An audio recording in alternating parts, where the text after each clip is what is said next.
బాబుకి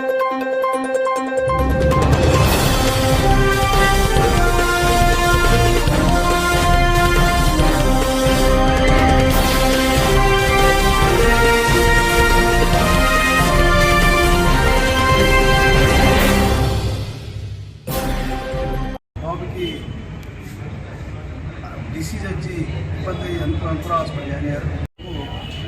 భౌదీప్ ఎవరైతే ఈ బాబుకి సీఎం రిపోర్ట్ ద్వారా 10 lakhs ఇప్పుడు ఇక నాగరాజు ఎవరైతే భౌదీప్ తండ్రి ఉన్నాడో అప్పటికే ఈ బాబుకి కాలు తీసేయడం జరిగింది.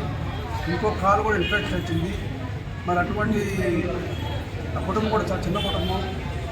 ఏదైనా సాయం చేస్తే బాగుంటుంది చెప్పని పేపర్లో రాయడం ఫేస్బుక్ చూశాక సీఎం ఆఫీస్ అన్ని రెస్పాండ్ అయ్యి ముఖ్యమంత్రి గారు ప్రత్యేకంగా సీఎం ఆఫీస్ని మాకు కూడా జగేపేట కాన్స్టిట్యూన్సీ కాబట్టి సీఎం ఆఫీస్ మాకు ఫోన్ చేసి ఆ కేస్ స్టడీ ఏంటి పడినప్పుడు ఆల్రెడీ పేరెంట్ ఎవరైతే నారాయణ తెలుసు నాతో మాట్లాడాడు. నేను దీన్ని ఎస్టిమేషన్ రాజీకి పడినాము.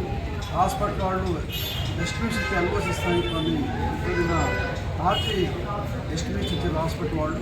మీరు ఈరోజు ఎల్ఓసి 10 లక్షల వరకు ఎల్ఓసి తీసుకొచ్చాము. మరి పూర్తిగా ఆ బాబుపై వైద్య ఖర్చు మొత్తం కూడా దాంట్లో ఖర్చు అయ్యే విధంగా దాంట్లో ఇచ్చే విధంగా పేరెంట్స్ చేయకుండా పూర్తిగా ఆ అమౌంట్ని ఆ బాబుని వైద్యం చేయడం ప్రత్యేకంగా సీఎం ముఖ్యమంత్రి చంద్రబాబు నాయుడు గారికి ప్రత్యేక ధన్యవాదాలు. ఇటువంటి అన్నీ రెస్పాండ్ అయ్యి పేపర్లో చూసిన మ్యాటర్ చూసి ముఖ్యమంత్రి గారు వెంటనే స్పందించి సీఎం డైరెక్షన్ ఇవ్వడం అనేది చాలా సంతోషం. ముఖ్యమంత్రి చంద్రబాబు నాయుడు ప్రత్యేక ధన్యవాదాలు చేస్తాను. ధన్యవాదాలు తెలియజేసుకున్నాను. దాంతోపాటు శ్రీరామ్ తాతయ్య గారు ధన్యవాదాలు తెలియజేసుకున్నాను. మా బాబుకి జ్వరం వచ్చి కాళ్ళు వాసి ముందర హాస్పిటల్లో జాయిన్ చేయడం జరిగింది. నా ఆర్థిక పరిస్థితి బాగోదు, చాలా ఎక్కువ ఖర్చు అవుతుంది.